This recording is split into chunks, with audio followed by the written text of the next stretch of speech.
विदर्भातील संत्री आपल्या आंबट गोड चवीने जगप्रसिद्ध आहे, परंतु हीच संत्री पिकवणारे संत्रा उत्पादक शेतकरी मागील काही वर्षांपासून अडचणीमध्ये सापडलेले आहे। सध्या जर आपण पाहिलं तर संत्र्यांवर जो आहे तो घोड किडीचा जो आहे तो प्रादुर्भाव आपल्याला पाहायला मिळतो। त्यामुळे संत्रा उत्पादक शेतकरी मोठ्या प्रमाणावर संकटात सापडलेले आहेत। अमरावती जिल्ह्यातील वरुड मोर्शी असेल, सोबतच अचलपूर चांदूर बाजार तालुक्यामधनं मोठ्या प्रमाणावर जे आहे ते संत्र्याचं उत्पादन घेतलं जातं, परंतु सध्या जर आपण पाहिलं तर संत्रा झाडावरील फुलोऱ्यासह नवतीवर जे आहे ते घोडकिडीने आक्रमक केला आणि त्यामुळे मोठ्या प्रमाणात जे ते शेतकऱ्यांना याचा फटका बसणार आहे। त्यामुळे शेतकऱ्यांची चिंता वाढली आहे, सोबतच फवारणीचा खर्च देखील शेतकऱ्यांचा वाढलेला आहे। त्यामुळे एकंदरीत संपूर्ण या रोगामुळे जर पाहिलं तर शेतकऱ्यांचं आर्थिक बजेट कोलमडणार आहे। दुसरीकडे संत्र्याला भाव नाही आहेत आणि अशातच या विविध रोगांचा प्रादुर्भाव पाहायला मिळतो। डिसेंबर महिना असेल, जानेवारी आणि फेब्रुवारी या 3 महिन्याच्या कालावधीमध्ये जर आपण पाहिलं तर संत्र्यावर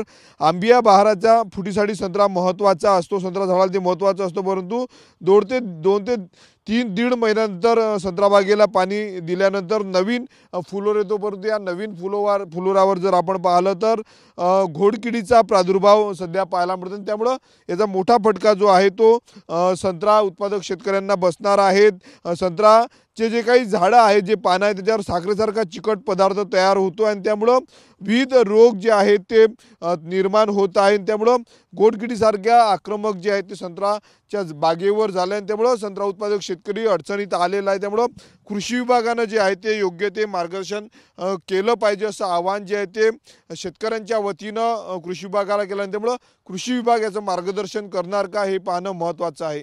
कॅमेरामन अनिकेत दातोंडेसह मी स्वप्नील उमाप, TV9 मराठी, अमरावती।